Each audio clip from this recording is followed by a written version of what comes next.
नमस्कार, म टङ्क पन्त। आदरणीय दर्शकवृन्द, कार्यक्रम विशेष समयमा हार्दिक स्वागत गर्न चाहन्छु। दर्शकवृन्द, आज हामी विशेष समयमा अहिलेको मुलुकको पछिल्लो परिस्थितिका बारेमा विश्लेषण गर्नेछौँ। त्यसका लागि हामीसँग अतिथि हुनुहुन्छ नागरिक समाजका अगुवा वरिष्ठ चिकित्सक डाक्टर सुन्दरमणि दीक्षित। स्वागत छ। आराम हुनुहुन्छ? के छ हालचाल? म त ठिकठाक छु, सधैँ ठिकठाक छु। हामी त ठिकठाकै, जहिले म ठिकठाकै हुन्छु। किन माइन्ड ठिक छ, बडी पनि ठिक छ, त्यो ठिकठाक छु। तर बाहिरको परिस्थिति हेर्दाखेरि आफूलाई ठिक नलागे जस्तो हुन्छ कि? यस, बाहिरको परिस्थिति त्यो मेरो कन्ट्रोलमा हुँदो रहेछ कि। आफ्नो स्वास्थ्य, आफ्नो मन त आफ्नो कन्ट्रोलमा हुन्छ, तर बाहिरको चाहिँ नि परिस्थिति चाहिँ नि अनेक किसिममा चल्दो रहेछ कि, अनेक किसिमबाट। र कति कुरा हाम्रो चित्त बुझ्दैन, र कतिपय कुरामा आफू यस्तो हुन्थ्यो मुलुकको लागि भनिन्छ, त्यो हुँदो रहेछ। त्यो त नेचुरली अब त्यो सबै आफूले भने जस्तो पनि हुँदो रहेछ। जो पनि अहिलेको स्थिति चाहिँ नि मन चाहिँ परेको छैन मलाई। किन मन परेको छैन? धेरै कुरा पनि नि, धेरै कुरा, त्यो पोलिटिकल भनौँ, सामाजिक भनौँ, जताबाट हेऱ्यो आर्थिक अवस्था हेर्नुहोस् त, हाम्रो युवाहरूको कुरा हेर्नुहोस् त, अब त अहिले हाम्रो लोनको कुरा हेर्नुहोस् त, अहिले चाहिँ यो पोलिटिक्समा अहिले विद्या भण्डारको आगमनलाई हेर्नुहोस् त। एक्जाम्पल दिए तपाईँलाई, अस्ति ओलीको चाहिँ त्यो जथाभावीको बोली हेर्नुहोस् त, मञ्चमा जे बोले त्यो बोल्ने कुरा हो। यो प्रधानमन्त्री जस्तो मान्छेले त्यो भने त्यो पनि निष्ठा के हुनसक्छ त्यो देख्नु होला। अब अहिले हामी अहिले हालसालको सुप्रिम कोर्टको चाहिँ डिसिसन जो आयो फुल बेन्चको, त्यो पनि कुनै मैले हेर्दाखेरि त त्यस्तो न्याय उचित त थिएन। त्यो त डेमोक्रेसी बचाउने खालको त थिएन। त्यो पटक्कै ब्युरोक्रेसीलाई काम राम्रो गर्न पाउँछन् अब यिनले भनेर चाहिँ नि डेमोक्रेसीलाई खत्तम पार्ने। यो त डेमोक्रेसीको त खिल्ली उडाएको छ। त्यसै चाहिँ नि जताभावी माने अब यसले राम्रो गर्ला भन्यो, यो नैतिकवान छ, चरित्रवान छ, डेमोक्रेट छ यो भन्यो। अब कङ्ग्रेसको हालत हेर्नुहोस्, डेमोक्रेटको खम्बा कङ्ग्रेस। म भन्दै गएको छु, कङ्ग्रेस भएन भनेदेखि डेमोक्रेसी नेपालको डुब्यो, र डेमोक्रेसी डुबेपछि नेपाल डुब्यो है। त्यो पहिलेदेखि म भन्दै आएको थिएँ। अहिले आएर कङ्ग्रेस छ त, कम्युनिस्ट भइसक्यो। ऊ त भाइ कम्युनिस्ट भयो। एक जमाना थियो मान्छेले कम्युनिस्टलाई भाइ कङ्ग्रेस भन्थे। आज मान्छेले कङ्ग्रेसलाई भाइ कम्युनिस्ट भन्न थालिसक्यो। अनि कतैपट्टि हेर्नु, अब एयरपोर्ट बन्छ, पोखराको एयरपोर्ट बन्छ, भैरवाको बन्छ, कुन अवस्था छ। अब हाम्रो यति लोनमा हामी पैसा गइरहेको छ, अब त्यो तिर्नको लागि यति पैसा गएर हामी धान्नै सक्दैनौँ। अब माने सबै अब अहिलेको यो भिसा प्रकरण हेर्नुहोस् त, क्या हो यो नैतिकता हो? अहिले लेखकको अवस्था रवै हेर्नु, उसले राजीनामा दिनु पर्दैन थियो। माने सिम्पल नैतिकताको भरमा। आज भोलि तिमीले राजीनामा दिँदैमा मुलुक डुब्ने होइन, तिमी बस्दाखेरि मुलुक फस्टाउने पनि होइन। त्यो पनि काम गर्न सहज गरिदियो, त्यो पनि होइन है। जताततै हेर्नुहोस् अध्यात्मको कमी भइदियो। अलिकति पनि माने हाम्रो जो छ नि हाम्रो शास्त्रमा त गुरुदेवो भव। अब राज्यको चाणक्य नीति हेर्नुहोस् त, भीष्म पितामहले चाहिँ नि युधिष्ठिरलाई कसरी राज्य चलाउनुपर्छ भने जुन दिएको थियो। राम राज्य हामी बाबा यस्तो हामीसँग त छ नि उदाहरणहरू, तर होइन पुराण खतम, महाभारत मतलब छैन, हामीलाई रामायण मतलब छैन, राम थिए कि थिएनन्, त्यस्तो कुरा गर्दा त्यहाँबाट आएको शिक्षा त हामी लिन सक्थ्यौँ नि, छैन। नैतिकताको खडेरी परेको छ, भ्रष्टाचारमा चुर्लुममा डुबेको छ। अनि के चाहिँ अनि मलाई भन्नुहोस् त, मुलुकको दशा हेर्दाखेरि म पनि MBBS पास गरेपछि अमेरिका बेलायत खुल्ला ढोका थियो। हामीले एउटा जहाँ मामुली पास गरेपछि जाँच दिएपछि ECFMG भन्थे, म सोझै अमेरिका पुग्थेँ। मेरो कलकत्ताको मेरो क्लासका 80 to 95% चाहिँ नि सबै ECFMG गरेर अमेरिका पुगे, र कोही चाहिँ बेलायत पनि पुगे। हामी मात्रै नेपालमा बस्ने, इन्डियामा बस्ने। तर हामी बस्यौँ के को लागि भने मुलुकको लागि भनेर बस्यौँ। तर यति वर्ष बित्यो, नेपाल चाहिँ मैले फलेको फुलेको चाहिँ देख्न पाइनँ के कुरा त्यो। फलेको फुले नेपाल त जसले इच्छा त हुन्छ नि, मेरो मुलुक महान होस्, मेरो मुलुकको इज्जत कदर होस्। हामी संसारमा जहाँ गए पनि हामीले ओहो यु आर फ्रम नेपाल। 66 सालतिर हामी संसार भ्रमण गएको थियौँ रानी जगदम्बासँग, राउन्ड द वर्ल्ड। त्यो बेलामा मान्छेले हामीलाई ओ यु आर फ्रम नेपाल भने त्यो इज्जत हेर्थे। आज त हामी जहाँ जानुहोस् ओ यु आर फ्रम नेपाल, त्यो हेर्नुहोस् कति फरक चाहिँ नेपाल हाम्रो अवस्था ठिक छैन म ठिक छु, खान पाएको छु, लाउन पाएको छु, आफ्नो मेहनतले गरिरहेको छु, तर मुलुक चाहिँ ठिक छैन, एकदम ठिक छैन। पछिल्लो सर्वोच्च अदालतको फैसलाका बारेमा पनि यहाँले उल्लेख थोरै गर्नुभयो, त्यसलाई कसरी लिनुभएको छ? मलाई कस्तो लाग्यो भनेदेखि यो फैसला बिल्कुलै एन्टी डेमोक्रेटिक छ, किनभने संसदलाई बाइपास गरेर 52 जनालाई चाहिँ नियुक्ति दिइयो, त्यो पनि ठुला ठुला पदहरूमा, र त्यो पदहरूलाई कायम गरिदियो यो अहिलेको फैसलाले। र जस्टिफिकेसन त्यहाँ एउटा न्यायाधीशले के दिनुभयो भने ओहो हामीले त सुशासनको लागि हामीले यहाँ चाहिँ अब मुलुकमा शासन राम्रोसँग चलोस् भनेर जस्तो चाहिँ काम गरेका छन्, निर्धक्क भएर काम गर्न पाउनुको लागि हामीले उनलाई कायम राख्नुको लागि यो गरे भने खुब राम्रो। सो ब्युरोक्रेसी यिनीहरूले कति पो राम्रो काम गरेका थिए तिनीहरूले। दोस्रो कुरा कुन आदेशबाट आएका थिए, कुन नियतबाट आएका थिए, के त्यो ठिक थियो? पार्लियामेन्टलाई कम्प्लिट बाइपास गरेर जुन प्रधानमन्त्रीले यिनलाई चाहिँ जुन नियुक्ति दिए त्यसको पछाडि भ्रष्टाचार थिएन, पोलिटिकल भ्रष्टाचार थिएन र यो एन्टी डेमोक्रेटिक थिएन र भनेदेखि एउटा प्रशासनलाई केही वर्षलाई फाइदा होस् भनेर जुन भनिन् डेमोक्रेसी खत्तम पारिन् नि त। त्यो न्यायाधीश जो बोल्नुभएको छ त्यो त बिल्कुलै गलत जस्टिफिकेसन दिनु उहाँले कम्प्लिट। माने हामीले त सबभन्दा पहिले डेमोक्रेसी बचाउँ अनि फेरि ब्युरोक्रेसी बच्छ। फेरि फैसला गरिसकेपछि जस्टिफिकेसन न्यायाधीशले दिँदै हिँड्ने हो र? दिएको छ, किनभने आलोचना धेरै भयो नि त। यहाँ त कतिसम्म भएको छ भनेदेखि त्यो एउटा न्यायाधीशले बेइमानी गरे भन्ने परिएको छ। के भएको छ उनले यता पनि भोट गर्छिन् भनेर परेको थियो सबैलाई, किनभने त्यो करेक्ट त्यो नै थियो। चिफ जस्टिसको एङ्गल एकदमै करेक्ट थियो, त्यतापट्टि नै गयो भने त्यसले हेर्नु कति लामो समयसम्म चाहिँ नि आज अहिले आउनु छैन, सबै बसिसके, सबैजना रेडी भइसके सुन्नको लागि, अहिले आउनु छैन, भरे आउँछ राति 12 बजिसक्यो। अहिले त पोलिटिकल निर्णय जस्तो मध्यरातमा हो अदालतको फैसला प्रायः त्यस्तो हुन थाल्यो। मलाई के लाग्यो किन यस्तो? अदालत त अन्तिममा न्याय दिने ठाउँ हो, हामी सम्मान गर्छौँ, न्यायालयलाई सम्मान पनि गर्नुपर्छ, तर बाहिरबाट आलोचना जुन रूपमा हुन थाल्यो त्यो त लोकतन्त्रमाथिको पनि त हो। तपाईँ ठिक भन्नु। अहिले अदालत पनि हेर्नुहोस्, पार्लियामेन्टमा चाहिँ हामीलाई विश्वास भएन, सरकारमाथि विश्वास छैन, ब्युरोक्रेसीमाथि विश्वास छैन, सिक्युरिटी माइनस आर्मी माथि विश्वास भएन, न्यायालयबाट मान्छेमाथि पनि चोलेन संसदको घटनाहरू पछि त विश्वास गुम्दै गएको थियो। अब अहिले आएर यो अहिलेको घटनामा यति घन्टा लगाएर बहसमाथि बहस के को लागि बहस थियो त? अघि तिम्रो त फिक्स माइन्ड त फिक्स भइसकेको छ। मलाई शङ्का दुईवटा छ। एउटा सुप्रिम जस्टिस चाहिँ चिफ जस्टिस सायद यही चाहिँ यो जुन विपक्षीमा गयो न्यायाधीशलाई उनलाई चाहिँ सायद मनाउनलाई भने उनले तर्क दियो होलान्, तर कतै बाहिरबाट चाहिँ फोन कलहरू आएको हो कि बाहिरबाट पनि कुनै प्रेसर आएको हो कि कसले भन्न सक्छ भने त न त भने दिउँसो आउँछ भनेको राति 12 बजीसम्म पुग्नु त त्यो कोही पर्खिनु पर्ने जरुरी थिएन, किनभने अगाडि जो समय सारेको छ दुधै पटक समयको अभाव त थिएन।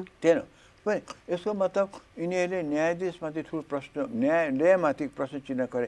अब के हुन्छ टङ्कजी भने मेरो भनाइ के छ भने कुनै हस्पिटलमा कुनै बिरामीमाथि अलिकति डक्टर लापरवाही भयो या नर्सको लापरवाही भने त्यो हस्पिटललाई नै ढुङ्गामुढा गरेर हस्पिटल नै खराब भन्नु हुँदैन, त्यो डक्टर पो त।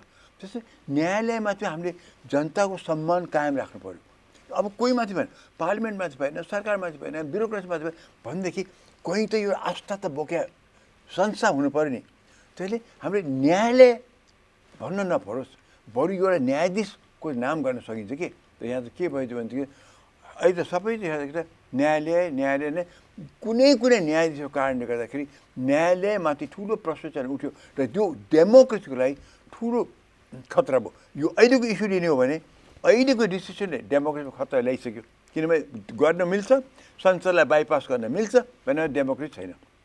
तर अर्कोतिरबाट जे फैसला भयो मान्छेलाई परिसक्यो यो चाहिँ नि बिल्कुल एन्टी डेमोक्रेटिक छ, यो न्यायपूर्ण छैन भनेदेखि चाहिँ नि अब त्यो न्यायाधीश जसले यताउता फरक गरिन् उनीमाथि यो चार्ज आउँदाखेरि त सारा न्यायालय सुप्रिम कोर्टमाथि नै पनि फेरि उयो चोल्नेसम्म टाइममा जे थियो अहिले पनि त्यही भएर विश्वास छैन अब सुप्रिम कोर्टमाथि पनि आयो।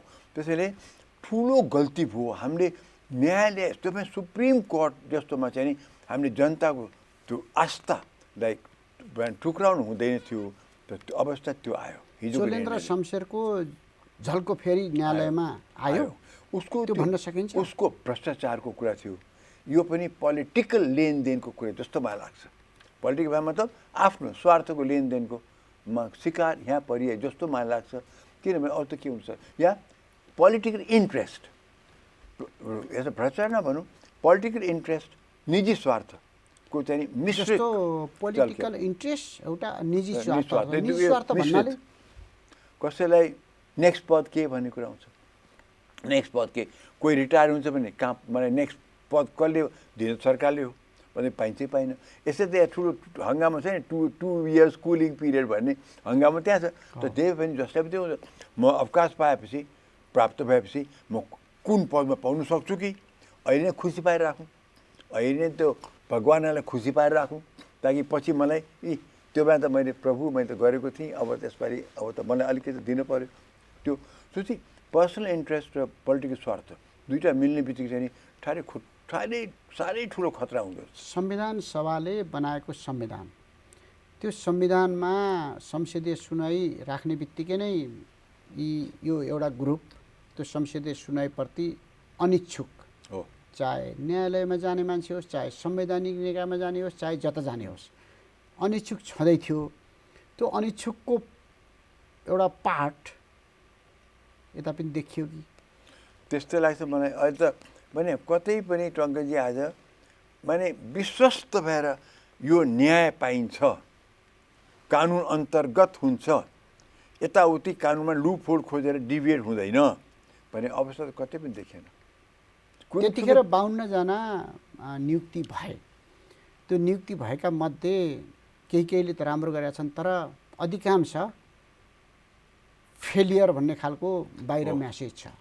त्यसमा चाहिँ नि अब टिक जस्टिफिकेसन आउँछ एउटा, त्यही मध्येमा त्यो पास गराउने न्यायाधीश मध्येमा एउटाले के भन्छन् भनेदेखि हामीले त अब यसलाई कायम गरेर यिनीहरूलाई कायम गरेर यिनीहरूले राम्रो काम गर्न पाउन् भनेर निर्धक्क भएर काम गर्न पाउन् भनेर दिएको भनेर भनिदिनु। अब अधिकांश खराब काम गरिरहेछन्, अब यिनीहरूलाई यो झन् प्रोत्साहन भएन।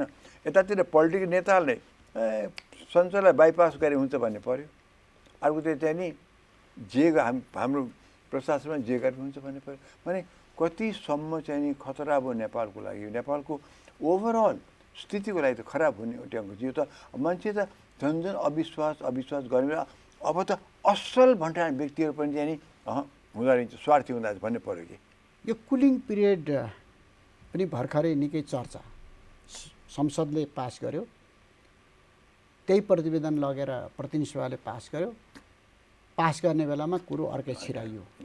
हेर्नुहोस् त पार्लियामेन्टभित्र कत्रो बेइमानी गडबडी हुँदो रहेछ, कतिसम्म हुँदो रहेछ है। के हो तपाईँले हेर्दाखेरि हामी यो गणतन्त्र ल्याउनका लागि, यो परिवर्तन ल्याउनका लागि, अहिलेको संसद ल्याउनका लागि जुन भूमिका निर्वाह नागरिक समाजले गर्यो, सबै क्षेत्रले गर्यो, तपाईँ एउटा नागरिक समाजको अगुवाको हिसाबले हेर्दा कसरी हेर्नुपर्छ? हद पुगे बेइमानी। आज सांसदहरूले सांसद भएर काम गरेनन्, स्वार्थमा काम गरे, पोलिटिकल स्वार्थमा काम गरे। तर टङ्कजी यो इस्युमा चाहिने जे छ हामीले सोचे जस्तो हुँदै भएको छैन। हामीले पनि जेल गयौँ त, हामी पनि समात्यौँ, हिरासतमा लग्यो त, त्यसको आजको यस्तो स्थितिको लागि त हामीले लड्या होइन नि त। माने साँच्ची भन्नु भने त अहिले त मलाई त अहिले लाज लागेको छ मान्छेलाई भन्नु कि म पनि त्यो आन्दोलनमा म पनि होमिएको थिएँ भन्दा मलाई लाज लागेको छ। अब भित्री मनमा आफ्नो दिक्क लागेको छ, स्थिति हेर्दाखेरि आक्रोश लाग्छ। तर मान्छेलाई भन्दाखेरि चाहिँ लाज लाग्छ कि मलाई चाहिँ नि म त्यो आन्दोलनमा भाग लिएको थिएँ भनेर। तर टङ्कजी एउटा कुरा बताउँछु, यो कुलिङ पिरियड भने हेर्नुहोस् कस्तो बेइमानी छ यहाँ। कुलिङ पिरियड भने के अर्थ भने मतलब के, यो त अवकाश पाएपछि सिद्धो टङ्कजी। अब भन्नु न, तपाईँ एनटिभीमा हुनुहुन्थ्यो होइन र, अवकाश भयो सिद्धो। अब फेरि त्यहाँ 2 वर्षपछि म एनटिभीमा फर्किन्छु भनेर तपाईँले त बस्नु भएको छैन। किनकि यो कुलिङ पिरियड भनेकै रबिस हो, यो बिल्कुलै गलत थियो। यो स्वार्थ र पोलिटिक्समा डुबेको चाहिँ चुर्लुम्म डुबेको कुरा थियो। यो कुलिङ पिरियड भनेको हुँदैन, अवकाश पाएपछि सिद्धो। अब हो त्यहाँ एउटा काम गर्न सकिन्थ्यो, कहिले त्यहाँ पास गर्न सकिन्थ्यो, कुलिङ पिरियड होइन, अवकाश प्राप्त भएपछि सिद्धो, तिम्रो काम सिद्धो। तर कहिले कुनै स्पेसल व्यक्ति सरकारले स्पेसल काम गरेको छ र उसले यो कारणमा यस्तो अवस्थामा सरकारले चाह्यो भने यस्तो खालको व्यक्तिले यति समयको लागि पारिश्रमिक दिएर कन्ट्र्याक्टमा लिन सकिन्छ त्यस्तो खालको कुरा गर्दा भए हुन्थ्यो सबैलाई ल तिमी जाऊ बाउ 2 वर्षमा बाहिर मोज मजाक गर चाकरी गर सबैतिर माहौल बनाऊ 2 वर्षपछि अनि चट्ट आएर फेरि पद खान आऊ अब तलको मान्छे हेर्नु त बिचरा माथि उठ्नेलाई यो पनि कुनै कुलिङ पिरियड भने के हुन्छ भने तपाईँ काम गर्नु हो 50-55 वर्ष कति अवकाश रिटायर हुन्छ रिटायर हुनुहोस् सिद्धि कुरा आराम गर्नुहोस् सेवा गर्नुभयो देश र जनताका लागि धन्यवाद भन्ने धन्यवाद तपाईँ पेन्सन पाइहाल्नु भएको छ राम्रै पेन्सन पाउनु भएको छ पेन्सन पनि बिस्तारै बढाउँदैछ यिनीहरूले दोस्रो कुरा तपाईँ जहाँ पनि छुट छ नि प्राइभेट कम्पनीमा काम गर्न कन्सल्टेन्सी गर्न तपाईँको मेमोर लेख्नलाई छुट छ तपाईँलाई मेमोरबाट पैसा कमाउनु छ किताबबाट त्यो छुट छ तर 2 वर्ष पर्खेर ढुकेर मसान कुरे मुर्दा भेट्ने भने जस्तो गरेर चाहिँ त्यही फेरि ब्याक टु सरकारमा किन त कि अरू कोही छैन संसार तलको वर्ग उठ्दै छन् विचारहरू कर्मचारीहरू के उनीहरूको कोही ठाउँ नै नहुने आखिरमा तिमीहरू आए क्वाप्प फेरि 2 वर्ष नबित्दै यो विचार असिस्टेन्ट सचिव उठ्दैछ ऊ भर्खर त सहसचिव पुगेको छ अब माथि आएर खाइसक्यो फेरि ठाउँ यो पनि कहीँ हुन्छ भने त्यो त बिल्कुलै गलत थियो there is no such thing as cooling period हुँदैन अवकाश भएपछि सिद्धो तिमी अब आफ्नो चाहिँ काम गर्यो well done thank you very much त पेन्सन दिएको छौँ सरकारले गर्ने काम सिद्धो अब तिमीले आफ्नो चाहिँ नि एज अ नागरिक अगाडि जसै बढ्छौ अब यति म अचम्म के सुन्छु भनेदेखि अब त यिनीहरूले बोल्न पनि नपाउने रे पोलिटिक्सको बारेमा बोल्न नपाउने रे के यो काम गरेर बोल्न त्यो पनि कहीँ हुन्छ तपाईँको सरकारको काम के अधिकार माने के छ भने कर्तव्य चाहिँ नि तपाईँले काम गर्नुभयो 50 वर्ष काम गर्नुभयो 30 वर्ष काम गर्नुभयो तपाईँले कामबाट कमाएको त्यो पेन्सन तपाईँको निगाह होइन त्यो तपाईँको अधिकार त्यो हो तर यतातिर संविधानले दिएको सुनिश्चित गरेको छ मलाई नागरिकको अधिकार बोल्ने स्वतन्त्रता पनि सरकारको कर्तव्य तपाईँ पेन्सन दिने तपाईँ काम राम्रो गर्नु भएको छ यतापट्टि तिमी निस्केपछि तिमी अब इन्डिपेन्डेन्ट सिटिजन भएपछि मैले तिमीलाई पेन्सन दिएको छु त्यो तिमी बोल्न पाउँदैन कसले त्यो भन्न पाउँछ त्यो तिमीले दिए पेन्सन होइन उसले कमाएको पेन्सन हो त्यो वर्षदेखि हाड घोटेर चाहिँ त्यो मान्छे कमा घुसखोरी गरेर भिन्दै कुरा हो तर इमान्दार मान्छे त हाड उ गरेर काम गरेको छ नि त उसले त कमाएको पैसा इमान्दार मान्छेहरू पनि छन् वास्तवमा कर्मचारी क्षेत्रमा कति इमान्दार छन् र कसैले सेवा निवृत्त भएपछि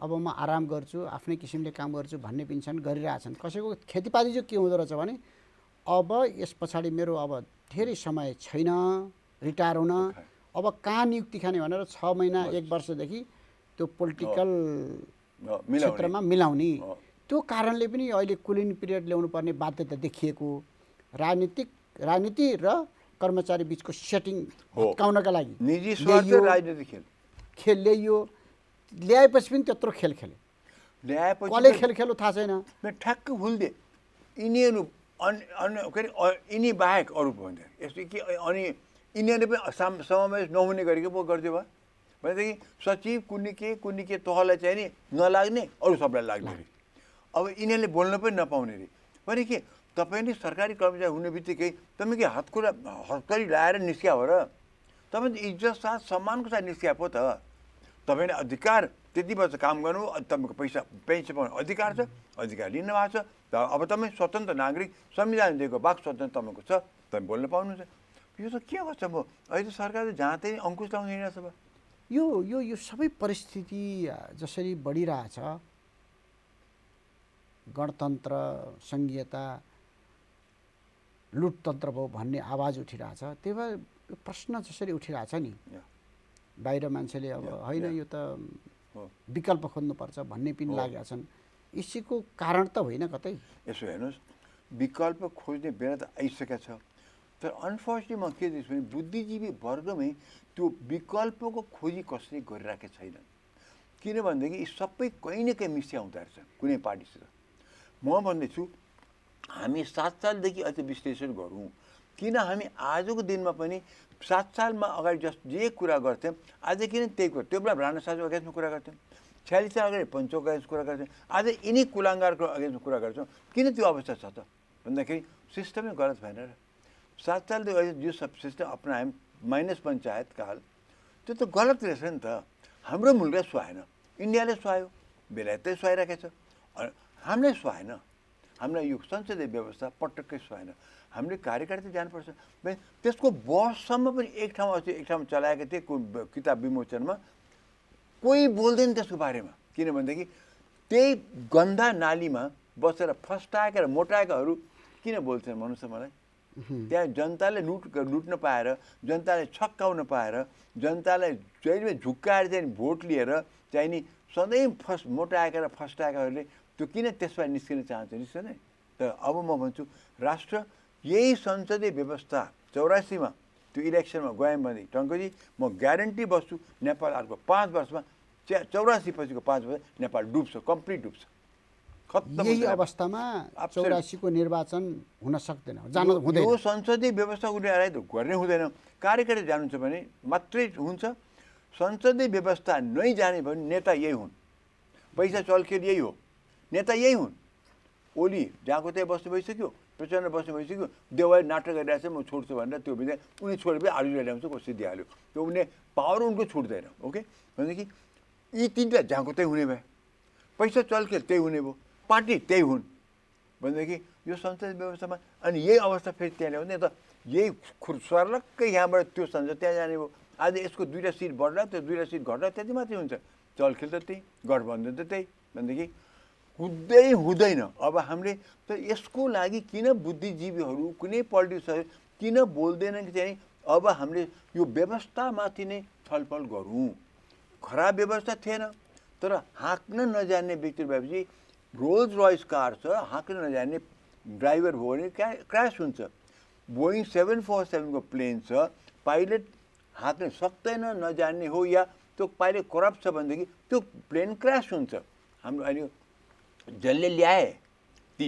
गजबका व्यक्ति थिए बीपी कोइराला भनौँ मनमोहन भन्नु बीपी कोइराला भने टप यिनीहरू यिनले शुद्ध मनले ल्याएका हुन् democracy for the people by the people of the people त अहिले त democracy for me by me of me भइसक्यो भनेदेखि कसरी चल्छ त्यही त दुईटा ठुला दल सरकारमा छन् अरू पनि छन् मेजर दल सरकारमा छन् केपी ओलीले नेतृत्व गर्नुभएको छ सुशासन अलि बाटोमा जाँदैछ पनि भनिएको छ तर बाहिर हेर्दा अर्थतन्त्र धराशायी छ ऋणमा तलब खुवाउनु परेको छ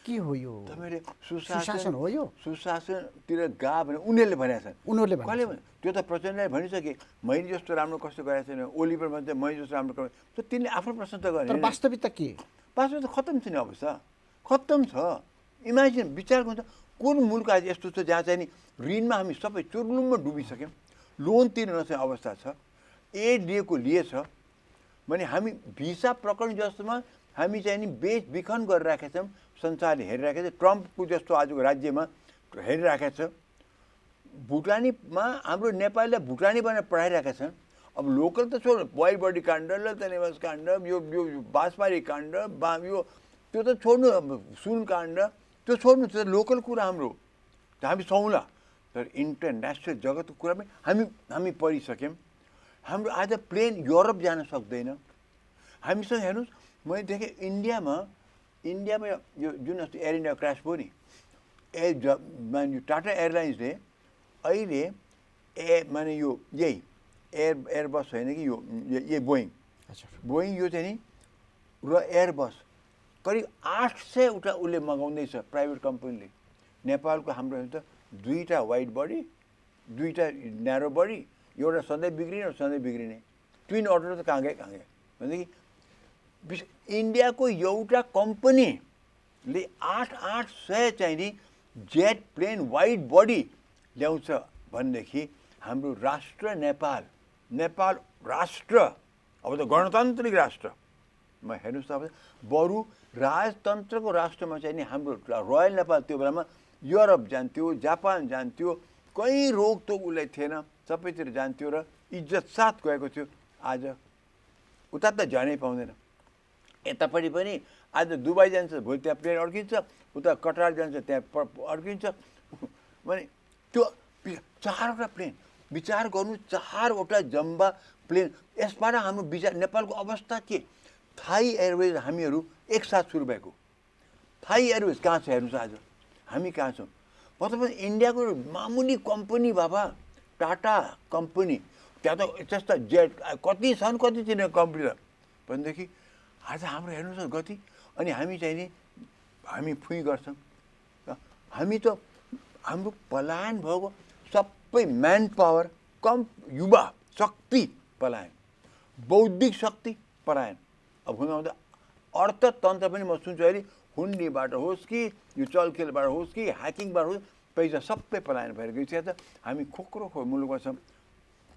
यो पनि बताउँ, अहिलेको अर्थमन्त्रीले मलाई लाग्छ उसले चेष्टा गरेछ किन त्यो मान्छे अनेस्ट पनि हो, तर कतिसम्म गर्न सक्ला र? कतिसम्म टुल्लोमा डुबिसकेका हामीहरू, लोन तिर्न सक्ने। अब त्यसमाथि BRI आउनु त हामी खत्तम नै भयो। कि BRI को त यति चाइनाले हामीलाई यति पैसा दियो भने हाम्रो लागि त्यो चाहिँ एउटा कमिलालाई तपाईँले एउटा यत्रो चाहिँ चिनीको दाना दिनु भने उसले भार उठाउन सक्दैन है। अब हामी चाइनाले त हामीलाई चाहिँ दिन्छ, यति दिन्छ, त्यस्तो त लोन त हामीले तिर्न पऱ्यो। सफ्ट लोन होला, 0.5% होला, तर अनेक छन्। MCCमा त लोन होइन, एड हो। र फेरि अमेरिकाले लकिली छोडिदियो, खुला गरिदियो। र MCCको वकालत गरेको त्यो प्योर इकोनोमिक थियो, देखिहाल्नु उसले छोडी पनि सक्यो। त्यहाँ कुनै लोन हामीले पैसा तिर्नु पर्दैन। त्यहाँ BRIमा त हामीले 0.5% लोन भयो भने तिर्नुपर्छ। अब नेपाल तिर्न सक्दैन। चाहे सिलोनले श्रीलङ्का तिर्न नसकेर बन्दरगाह नै पुरा गुमाउनु पर्यो। 79 वर्षलाई चाइनालाई लिस्ट दिन परिसक्यो। अफ्रिका मुलुकमा कहाँ त्यस्तै भएको छ। अब हाम्रो यहाँ चाहिँ नि विचार हामीले BRIमा फसिसक्यौँ। हामी त ओलीजीको निगाहबाट फसिसक्यौँ। अब त्यहाँ त हामी उत्तरी भेगै जान्छौँ, डर लाग्छ मलाई। हामी जे गर्ने भनेका थियौँ, जे गर्ने भनेर गणतन्त्र ल्याएका थियौँ, सङ्घीयता ल्याएका थियौँ, लोकतन्त्र ल्याएका थियौँ, तर त्यो भएन। किन, कसका कारणले नभएको भन्ने कुरा? कारण चाहिँ अहिले के त कुनै चाहिँ नि नैतिक कारण छ। टोटल भ्रष्टाचार र मुलुकतिर यति पनि प्रेम नभएको भन्दाखेरि राष्ट्रवाद राष्ट्रियतावाद चाहिँ होइन, मुलुक प्रेम। सबै हेर्नु माथिल्लो तहको व्यक्तिको, माथिल्लो तहको व्यक्तिहरू हेर्नुहोस् कि उनको आफ्नै लुकुवा ग्रिन कार्ड छ, कि उनको परिवारको कोही न कोही उता गएर ग्रिन कार्ड लिएर बसिसकेका छन्। र यिनी पनि काम गर्छन् फुत्त त्यहाँ कहिले भाग्ने भनेर बसेका छन्। बडी यहाँ छ, मन सबै उता छ। अनि कसरी मुलुकको लागि काम गर्छन् त गर्दैन। सो अहिले नेपालमाथि कसैको फेथ भएन। राज्य सञ्चालन गर्नेहरूलाई कसैलाई पनि माया पनि भएन, प्रेम प्रीति पनि भएन, र फेथ विश्वास मेरो नेपाल महान भनेर। यो भारतमा एक जमानामा करिब 20 वर्ष अगाडिदेखि 40 वर्ष अगाडिदेखि ट्रकको पछाडि मेरा भारत महान लेखेको थियो कि, अनि हामीहरू हाँस्थ्यौँ, ए भारतीयहरू कहाँको महान। त त्यो एउटा स्लोगनले भारतीयहरूलाई हेर्नु आज कहाँ पुऱ्यायो। हामी भारतीय हुँ भन्ने अवस्था पुऱ्यायो नि। हामी नेपाली पनि उनी 1947मा इन्डिपेन्डेन्ट भए, हामी 1951, 4 वर्ष अन्तर छ। उनी आज हामी भारतीय हुँ भनेर त्यो गौरव घमण्ड गर्छ। हामी चाहिँ नि हाम्रो घमण्ड गर्ने ठाउँ छ छैन। त्यसैले हाम्रो नेताहरूमा नैतिकता भएन, भ्रष्टाचारी भइदिए, दण्डहीनताले चुल्लोमा डुबे, र माया प्रेम नेपाल भयो। नक्कली माया प्रेम मैले देखेँ। किनभने अहिले भन्नुहोस् न, चुच्चे नक्सा हाल्यो ओलीले, फर्काए त कागजमा त राखे, एक शब्द त्यसपछि बोलेका छन्, एक शब्द त्यो फर्काउने काम गरेका छन्। ट्विनमा एउटा मान्छे मारियो, इन्डियन पुलिस त्यो बोर्डर फोर्सले जानी मारेको छ ट्विनलाई। त्यसपछि कसले त्यसमा के सोधिने भयो त? नथिङ। ओके, अब अहिले विचार गर्नु राष्ट्रवाद राष्ट्रियता। अहिले यो भिसा प्रकरणमा त्यो पार्लियामेन्टमा नेपालको स्वाभिमान बचाउनुको लागि, नेपालको हाम्रो अभिमान बचाउनुको लागि कसले लडिरहेको छ? यतिसम्म कि माओवादीमा सर्लक्क गयो सत्ता पक्ष, माओवादी पनि बिक्यो। अब कङ्ग्रेस र एमाले त यसमा फसिसक्यो। किनभने अब मन्त्री लेखक प्रधानमन्त्री ओली यी दुईवटा फसिसके भनेपछि यिनले त दुईवटा जिम्मा लिनै पर्छ। भिसा प्रकरणमा 3 बेचमा जिम्मा लिनु पर्छ। अझ भुटानी प्रकरण पनि जोडिँदाखेरि त यिनीहरू चुल्लोमा डुबिसके। अब माओवादी कस्तो बेइमान र माने कस्तो बेइमान पार्टी, कस्तो धोकेबाज पार्टी, सोझे सर्लक्कतिर लड्न पर्छ नेपालको स्वाभिमानको लागि। अहिले पार्लिमेन्टमा बसेर तर खुसुक उता गएर कुन बेला पद झर्ला भनेर आशा बसाएर ऊ पनि पाएदेखि सरकारमा पस्छ हेर्नु सोधेको गर्दा।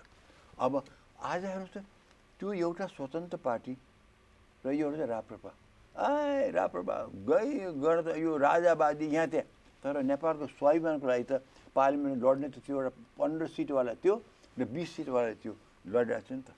आज यी 400-500 सिट कहाँ गयो त भनेदेखि नेपालको स्वाभिमानको लागि लड्ने, नेपालको लागि जेन्युनली लड्दा आज पार्लिमेन्टमा पनि दुईटादेखि।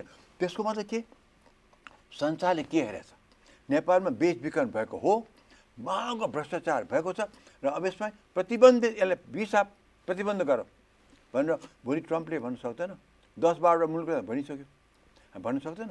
त्यो हुने बित्तिकै युरोपियनले त्यही गर्छन् भनेदेखि कति नोक्सान होला नेपाललाई भन्नुहोस् मलाई। भनेपछि मानव बेचबिखन भिजिट भिसाका प्रकरणमा भएकै हो यो त। हेर्नुहोस् भएको मात्र होइन, डेफिनेटली भएको हो। त्यो हामीले मात्रै भन्नु हुँदैन, विदेशलाई पनि पढिसकेको छ अहिले। र यसले गर्दा कि नेपालको स्वाभिमान र इज्जत संसारमै यसै पनि गिरेको थियो। हामीले नोकरको चाकर बनाउने हामीले पठाइराखेका छन्, बाध्यतावश बिचरा गरिबहरू छन्, बाध्यवश जान पर्यो। यिनी पनि खुसी साथ पठाएको छ, किनभने यिनलाई म्यान पावरबाट पैसा, रमिटेन्स आयो भने पैसा, उनलाई के चाहियो। वर्षौँदेखि यो भिजिट भिसा प्रकरणमा भइरहेको छ, मानव बेचबिखन भइरहेको कुरा त तथ्य बाहिर आइसक्यो आइसक्यो र पनि पार्लिमेन्टमा कुरा उठिरहेछ, नैतिकता कसैले देखाउँदैन हो। यसको मतलब के देख्यो भने सबै मुसिएका छन्। अब अहिलेसम्म लोकल कुरा थियो। अब संसार हेर्दाखेरि चाहिँ नेपालबाट चाहिँ फल्स भिसामा आइरहेका छन्। नम्बर 1 नेपालीलाई भुटानी जस्तो बनाएर पठाइरहेका छन् भनेदेखि कति ठुलो अपराध हो संसारको चाहिँ नि जुडिसियल सिस्टममा भन्नुहोस् मलाई। अनि कि हामीले प्रतिबन्ध नलाउन् भनेदेखि आज त्यत्रो हाम्रो स्वाभिमानमा आँच आउँदाखेरि के दुईटै सानो पार्टी मात्रै छन् नेपालको स्वाभिमान हेर्ने, जेन्युन राष्ट्रवाद, जेन्युन राष्ट्रियता भएका सायद दुईटा सानो पार्टी मात्रै छ। मधेसवादी दल कोही बोल्दैन। यतिसम्म कि नेमो किपाको जय माने हेर्नुहोस्, रोहितजी भने जेन्युन राष्ट्रवाद हो, कुनै पदमा नगएको, उनमा हामी श्रद्धा र आस्था भएको व्यक्ति, उनको पार्टी, उनलाई भन्दिनँ, उनको पार्टीको रिप्रेजेन्टेटिभ त्यहाँ आज संसदमा सधैँ अपोजिसनमा बोलिदिन्थ्यो, आज एक शब्द बोल्दैन। किन त? चितबहादुर केसी कमसेकम अलिअलि भए बोल्नुहुन्थ्यो अपोजिसनको लागि, किन आज बोल्दैन त भनेदेखि क्या हो यो? मैले के बेचबिखनमा सबै परेँ त। अनि नेपालको स्वाभिमानमा कराउँथे। आज नारायणमान बिजुक्सी त्यस्तो चाहिँ नि मलाई थाहा छ कि आजसम्म प्योर स्वाभिमानी नेपाली उहिले कहिले नाइ भन्न सक्दैन नि।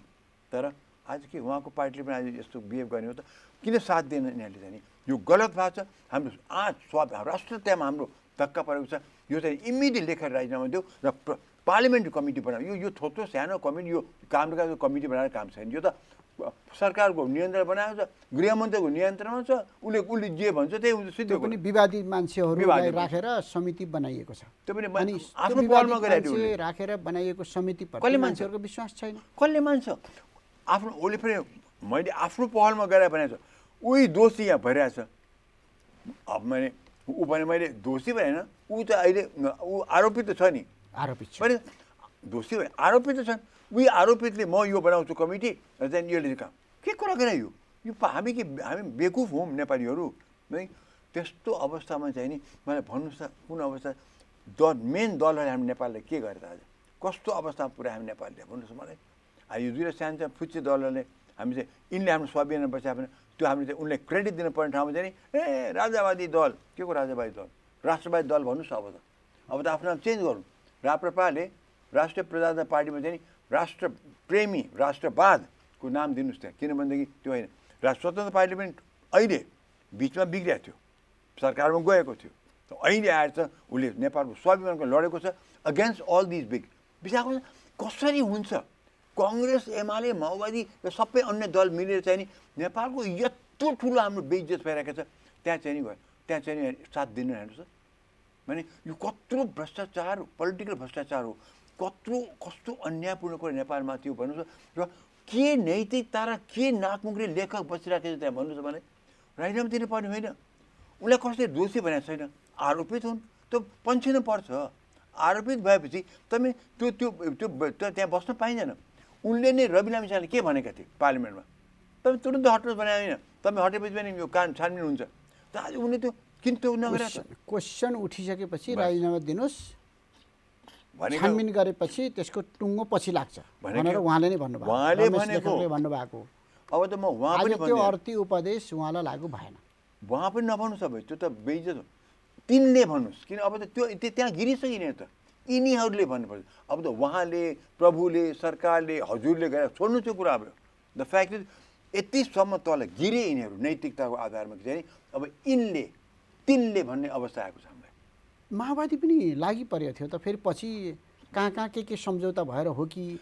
पक्कै हो नि त, के कुरा गरे? तपाईँ त सोच्न पर्छ टङ्कजी, सोच्न पर्ला। पक्कै प्रचण्ड जेमा पनि गर्न तयार छ नि। पुनले भने न यस्तो राम्रो कमिटी बनाएको छ, मैले यो के हामीलाई बेकु भनिरहेको छ, यस्तो थोत्रो हुँदै नहुने कमिटी बनाएको छ। ऊ पुन महाराज भन्नुहुन्छ कि चाहिँ नि, ओहो कस्तो राम्रो, यो त कस्तो भने कि एम्परर्स क्लोदिङ भन्ने सुन्नुभएको छैन? त्यो किस्सा सुन्नुभएको छ एम्परर्स क्लोदिङ है? त्यो राजाले चाहिँ त्यो दुईवटा सुजिकाले क्या ठग्छन् भनेदेखि ठग्दा लुगै बनाएको छैनन्, कस्तो राम्रो लुगा बनाएको छ, यहाँ सुन छ, यहाँ राजा नाङ्गै छ नि, सहर घुम्न गए, यस्तो राम्रो लुगा।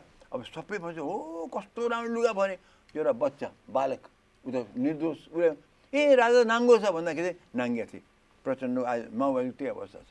कस्तो राम्रो कमिटीको नाङ्गिया छौ तिमीहरू, बाबु तिमीहरू नाङ्गिया छौ, तिमीहरू कम्प्लिट अराष्ट्रवादी तिमीहरू रहेछौ, तपाईँ बिक्ने, तिमीहरू त बिकाउमा रहेछौ र तिमीहरू बिक्यौ सानो अग्नि साँपको काण्डमा, या तिम्रो आफ्नो निजी कुनै कुरामा, या तिम्रो अख्तियारमा तिम्रो कुरा पुग्ला भने डरले। प्रचण्ड तिमी बिक्यौ बाबु, तिमी बिक्यौ। कुन श्रद्धाले तिमीलाई आज हेरेको थियौँ 5-6 वर्ष अगाडिसम्म, आज तिम्रो अवस्था के छ? प्रचण्ड डुब्यौ, खत्तम तिम्रो त नेपालको नजरमा त। प्रचण्ड पनि बिक्यो, कम्प्लिटली बिक्यो। त्यसै भएर पार्टीमा आलोचना भइरहेछ। बेइमान मात्रै होइन, धोकेबाज, बेइमान। अब के कहाँसम्म भन्ने? धोकेबाज पनि देखियो, बेइमान पनि देखियो। अब कम्प्लिट बिकाउमा रहेछ भने मात्रै जोसँग पनि जान तयार रहेछ, जोसँग पनि जान तयार। जो भेट्यो उसैसँग जाने। पैसा देऊ मलाई लग, पैसा भए पुग्ने, पैसा जे देऊ लग मलाई, म बिकाउमा छु। यत्रो जनयुद्ध लडेको पार्टी कस्तो यसको मतलब विचार बिकाउ पैसा सबैमा लाग्ने के थाहा छ? यसको मतलब यिनी जनयुद्ध लडे नि राष्ट्रको लागि नै होइन रहेछ, निजी स्वार्थमा लडे। आज विद्या भण्डारी केस यसमा उदाहरण दिउँ। विद्या भण्डारी एमाले थिइन्, ओके, खुङ्खार एमाले। त्यहाँबाट राष्ट्रपति हुँदाखेरि उनले एमाले पद छोड्न पर्यो, बाध्यता देखाउटी पद छोड्न पर्यो।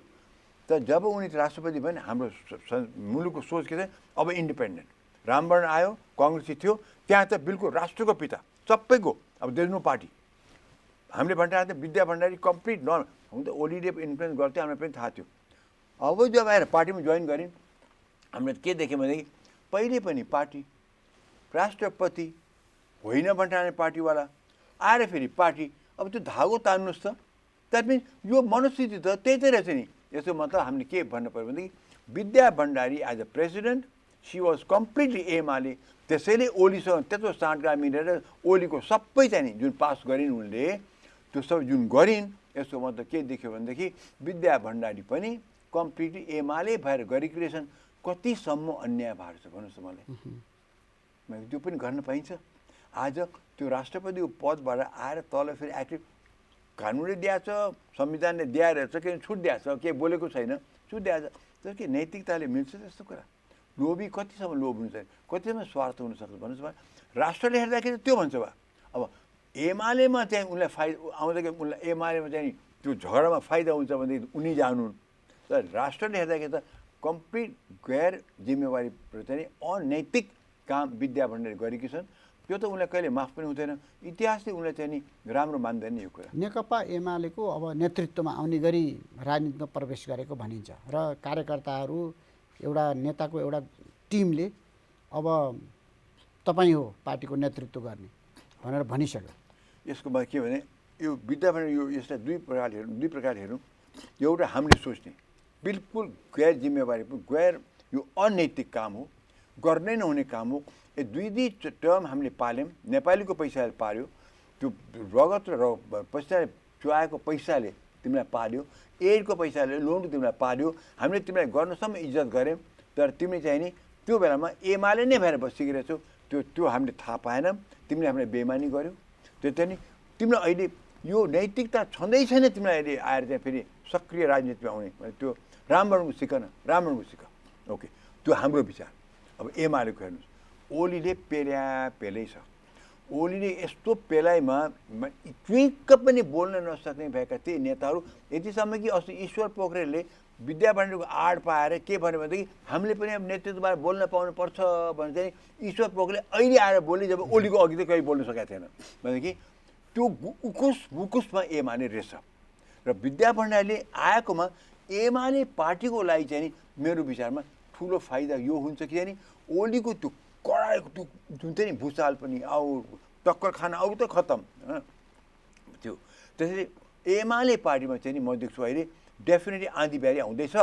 तर अचम्म बताउने कुरा टङ्कजी, जब विद्या भण्डारी यो आउनु सक्रियमा आउनुलाई नि एमालेमा घुइरो कुरा चलाएको थियो कि चाहिँ नि ओलीसँग टक्कर खान्छन्। मैले भने चोपेर भाइ एक हप्ता अगाडिसम्म होस् गर, यो पत्थरसँग तिमी ऐना हो, टक्कर खान नहो, चर लान्छु, जो ओलीसँग टक्कर खायो त्यो गयो भने भन्थे। त अस्तिको त्यो मदन भण्डारीको त्यो मञ्चको जे दृश्य देख्यो नि, त्यहाँ हेर्दाखेरि त ओली बा आत्तिन भएको छ, तर्सिन भएको छ, विवेक र बुद्धि नै गुमाएर त बोल्नुभयो। नत्र भने त्योमा विधवै बसेको ठाउँमा, विधवा हामी फकै राष्ट्रपतिको कुरा छोडौँ, एउटा मदन भण्डारीको विधवा, उसका छोरीहरू बसेर जाने कसै हामी नसुनेको कुरा ल्याउने हो कि चाहिँ मान्छे भन्छन् कि 4वटा श्रीमती थियो, यहाँ उनले सहकारीमा ठै गएको थियो, हामीले कहीँ सुनेको थिएन यो कुरा। यति वर्ष मदन पानी दिग्भङ्गत भयो, कहीँ तपाईँ सुन्नुभएको थियो? मैले सुने पनि थिइनँ। उनले कहाँबाट त्यो कुरा उठाउनु कुरा छोड्यो? मरेको मान्छेको चाहिँ श्रद्धाञ्जलीमा थियो बोल्नु भने मतलब ओली तर्सेका छन्, एकदम तर्सेका छन्। तर्सेको हो कि मिलो मत मिले मत? नो मिलो मत त्यतिसम्म चाहिँ नि एउटा बेइज्जत गर्दैन। एउटा मरेको आफ्नो लोग्नीको बारेमा त्यस्तो बेइज्जत गरे चाहिँ नि त्यस्तो मिलोमेलोमा के हुन्थ्यो भने ओहो आउनुभयो, तपाईँ आउनुभएको थियो, बस्नुहोस् ल हामी मिलेर गरौँला, हेर्नुहोस् क्याडरहरू वास्ता नगर्नुहोस्, हामी कुनै झगडा छैन, हामी त एकदम मिलेर जाने हो। उहाँ मदन भण्डारीको श्रीमती हो, हामी मदन भण्डारीको चेलो हौँ, हामी कहिले पनि उहाँ मेरो एक प्रकारले मेरो हामी सँगसँगै म त उहाँसँग मैले शिक्षा पनि लिन सक्दैन, त्यसरी बोल्थेँ मिलोमिलो जाने भयो। तर तिम्रो लोग्ने यस्तो गरेको थियो, तिम्रो मैले भने होइन अरूले भन्छ भने त्यो कसले भनेको छैन है। तर्सेको चाहिँ अब त्यहाँ डेफिनेटली चाहिँ नि अब त्यहाँ उकुस मुकुस भएको पार्टीमा एउटा चाहिँ उप चाहिँ भयो, त्यहाँ राहत चाहिँ नि मिल्यो। र विद्या भण्डारीले चाइनाबाट के लिएर आएको थिएन त्यहाँ डिपेन्ड गर्छ। हेर्नुहोस् टङ्कजी, चाइनाबाट मलाई लाग्छ चाइनाबाट पुरा बल लिएर आएको चाहिँ ओलीले पनि थाहा पाए, त्यसरी ओली आत्तिएर तर्सेर गएको छ। अब ओली नै ठहरिन्छ। अब उसले त्यहाँबाट त भाग्यो, मञ्चबाट त भाग्यो, तर उसले के षड्यन्त्र रच्छ म भन्न सक्दिनँ। अब विद्या भण्डारी पनि कच्चा त खेलाडी होइन, मदन भण्डारीको श्रीमती नै हुन्, र फेरि उसको वरिपरि अब जति साथ दिन त मान्छे राष्ट्रपति चलाइसकेका मान्छे हुन्, चलाइसकेका मान्छे, र फेरि ओलीको सबै बानी थाहा नभए होइन, उनलाई सबै आद्य पान्त थाहा छ भनेदेखि चाहिँ नि ओलीले अब के चलन थाहा छैन। अब कहाँ अब ओलीले डर के छ भनेदेखि अब ओलीलाई फ्याँकेर चाहिँ नि देउवाले नै चम्किन्छ कि बरु म विद्या भण्डारीले कतै भन्न सक्छ हेर अब हाम्रो ग्रुपले तिमीलाई नै स्वीकार प्रधानमन्त्री आइहाल भन, अनि चाहिँ नि हामी चाहिँ नि तिमीलाई समर्थन दियो, अब ओली आउट भनेर भनिदियो भने ओलीले के भन्यो अहिले हाल माथि भनेदेखि अहिले हालमा म किन पर्खिन्थेँ त्यो बेलासम्म, म त देउवालाई अहिले नै दिन तयार भनिन्छ प्रधानमन्त्रीको। किन भने त जो व्यक्तिमा थाहा थियो प्रधानमन्त्री दिनै दिएन ओलीलाई देउवालाई, ऊ हस्तान्तरण गर्दैमा थाहा छ। आज किन त्यो अवस्थामा आएको चाहिँ नि होइन म त बरु अहिले नै ह्यान्डओभर गर्छु किन आएको त त्यो कारण ओलीले देउवालाई हस्तान्तरण गर्ने सम्भावना छैन? असम्भव। तपाईँ के भन्नुहुन्छ माने ओली बेकुफ छ। आज चुनावी सरकारको नेतृत्व देउवालाई र कङ्ग्रेसले देला? Is it possible? यो सोच्न पनि बेकारको कुरा थियो, असम्भव कुरा चाहिँ दिँदैन। अब कस्तो चान्स आइदियो भनेदेखि अब उसले चाहिँ बरु तिमी अहिले नै दिइहाल, अब टिक्न पऱ्यो। अब त्यहाँ उताको इलेक्सन छोड्नु आफ्नो टिक्न पऱ्यो, कसरी टिक्ने? विद्या भण्डारी आइसकिन् है।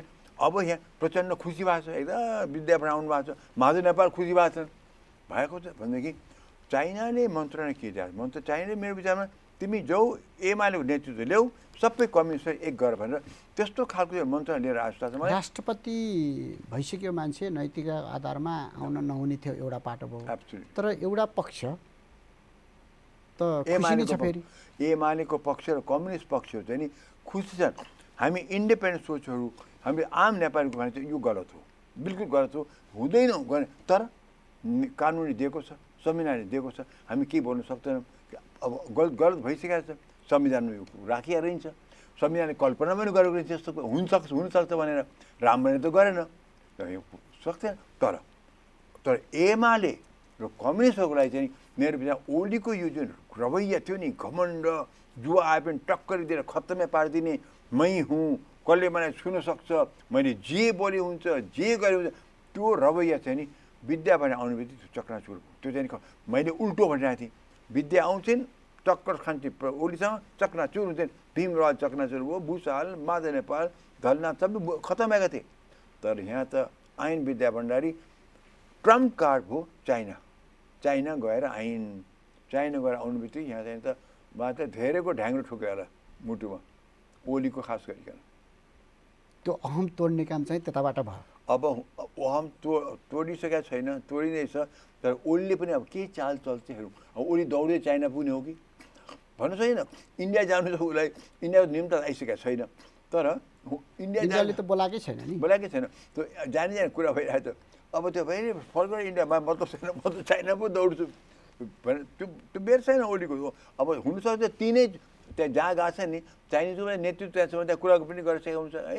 किन उसलाई ऊ त केही पनि होइन, ऊ त आउनै नहुने नैतिक। अब उसले हाम्रो पोइन्ट समाज नैतिकताले दिनै नहुने कुरा थियो। हाउ क्यान सी कम, प्रेसिडेन्टबाट त्यहाँ जानुहुन्छ? यो त एकदम भ्रष्टाचार हो यो भनेर चाहिँ नि त्यहाँ चाइनिजलाई इन्फ्लुएन्स ओल्डले गर्न सक्छन् कि? That's important. अब कसले इन्फ्लुएन्स चाइनाले गर्छ कुरा यहाँ आउँछ। हामी समयको अन्तिममा छौँ, अब केही थप्नुपर्ने? यस, एउटा कुरा छ चङ्गुजी, नेपालमा अहिले जति हाम्रो समझ देखिन्छ नि सबैको जड एउटै हो। हामी कहाँ स्पिरिचुअलिटी अर्थात् धर्मको चाहिँ नि कमी हो। धर्म भने मैले कुनै रिलिजन भने होइन, धार्मिक आस्था भने नैतिकता, मोरालिटी, त्यो चाहिँ नि एकदमै कमी भइदियो। आचरण, सही आचरण, मान्छेको हिँड्ने बाटो, हामीले ऋषिमुनिहरूले देखाएको थियो बाटो। हाम्रो नीतिहरू चाहिँ राज्य कसरी गर्ने भन्ने कुरा, बच्चाहरूले कसरी बिहेभ गर्ने नीतिमा लेखेको छ, बाबुआमाले कस्तो बिहेभ गर्ने, कामदारले कस्तो बिहेभ, सबै नीति लेखेको छ हामीहरूको। त्यो धर्मको भित्र आउँथ्यो कि। तर हाम्रो आयो नेपालमा अब सच्चा अर्थको चाहिँ नि धर्म चाहिँ नि फर्केर आउनु पर्यो। त्यो धर्मभित्र सबै धर्म पनि समेट्न सकिन्छ। सबै धर्म हाम्रो त्यो धार्मिक विचारमा सबै धर्म आउन सक्छन् र त्यसमा चाहिँ नि हाम्रो जेन्युइन धार्मिक चाहिँ नि कुराहरू लिएर आउन सक्छ। नैतिकता, आस्तिकता, आचरण, राम्रो आचरण, बिहेभियर राम्रो, माने अब सुमधुर व्यवहार, यो सबै आउन सक्छ। त्यो अभाव हो मुलुकमा।